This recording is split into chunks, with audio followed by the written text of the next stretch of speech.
I thank you, first of all, letting me come up here, and I want to make sure I'm going to stay within your boundaries. I was hoping that I would be allowed to tell you what brought me here and why I felt there was no recourse to do this. Am I? Or 3 minutes, and you can speak to Okay, either thank you. asking us to. Yes. Okay. Brian Wood. Thank you. Okay.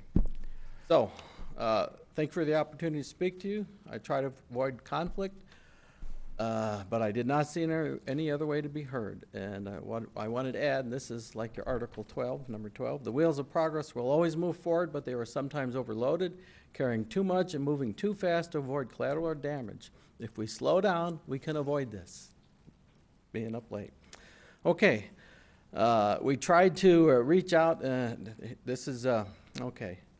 We tried to reach out, this is me and the neighbors. This is what brought me here. We received no information that gave us confidence that our concerns of North Jefferson were being addressed. We were told we would be kept informed of what was happening. We were not. I did research, forwarded that on to no avail. When we first heard of this, we asked that the new store not be allowed to use Jefferson Avenue for access. We were again told by the developer CDOT they could not use 34 and 287. This was repeated again when the council voted to rezone the 4 residential lots to business.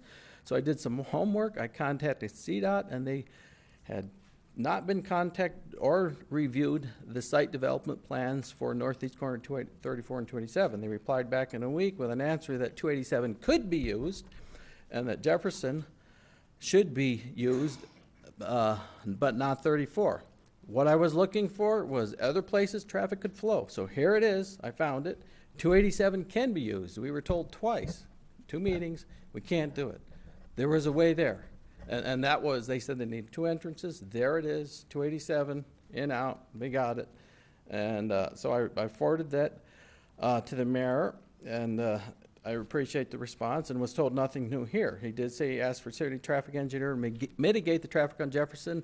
That is why I'm here, is nobody's talking or working with us to address our concerns. I've talked to other residents, been told by many different layouts of the traffic, all different. We don't know, we don't have a clue.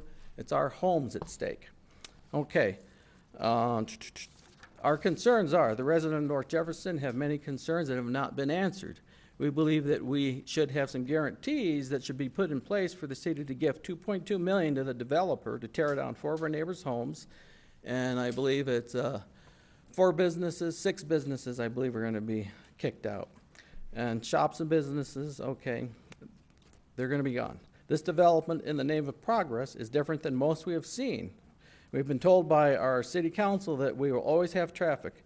There is a difference here. You are sacrificing an established neighborhood that has been developed for more than 50 years, going on 60.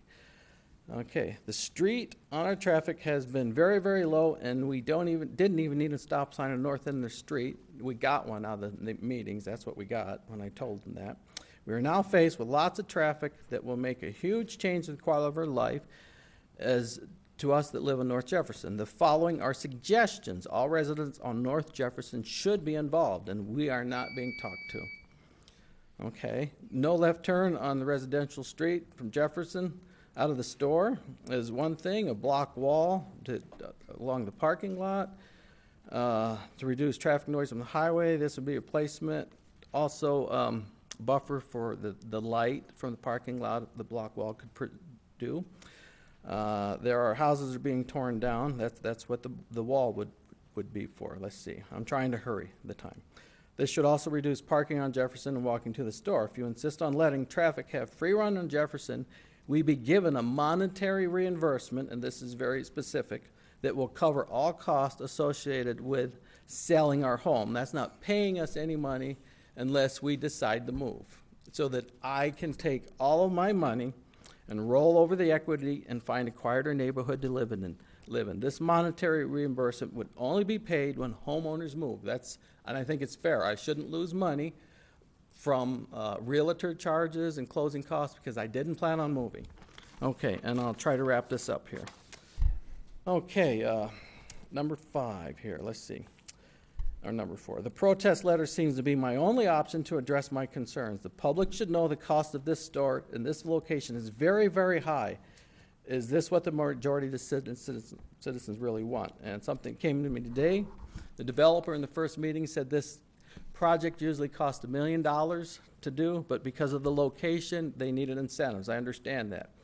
Well, for $1 million, we could build them one store and give it to them for free and still have $1 million left. With that other $1 million, we could buy those 2 empty lots that are eyesores and put in a sculpture park with some statues on it and stuff. And that would be a lot cheaper. Do the citizens really know what's going on with this $2.2 million? And they're displacing all of these people out of their homes, 4 of them, businesses. If we had some guarantees, if they are going to build a store, we could probably live with it. But please, talk to us. It's like we're standing on the railroad track at night. We don't know which way the train's coming from. The ground's shaking. What are we going to do? We have no guarantees, and it's our homes. Okay? Thank you. Wait a minute, Mr. Wood. Mr. Wood, Thank you. quick question. I just want to clarify something. Mr. City Manager, what day is the meeting that was in question? Where we potentially adoption failed. on second reading was Adoption was January 6th. January 6th. Mr. Wood, were you in the room here on January 6th? No, I was not. I reached out. I asked the Reporter Herald many times. I was reaching out, and they finally did reach out to me about the traffic concerns.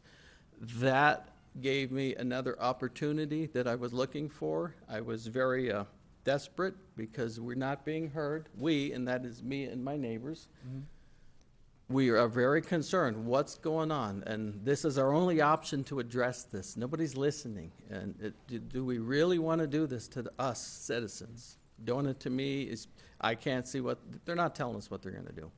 So my All up in the air. I'm understanding. Was I there? No. You were not This there. letter was, if you're wondering where it came from, that's not really the issue. don't care. I signed it, and I believe with what it says about everything. I agree. And I wonder, if I need to, I will pursue this. I'm sure that I can talk to some of the food stores that are very large, that have lawyers on board, because this affects them. This is competition they're giving to them and paying to bring in. And I would ask them, do you want to assist me in this? Because we're ready to go to the next step, if that's what you guys want. Well, I just as a note, just as a side note, I don't think I'd bother King Soopers. Okay. 'Cause they've done the same thing in Fort Collins. So anyway, I'm done. All right, thank you. Thank you. Okay, now,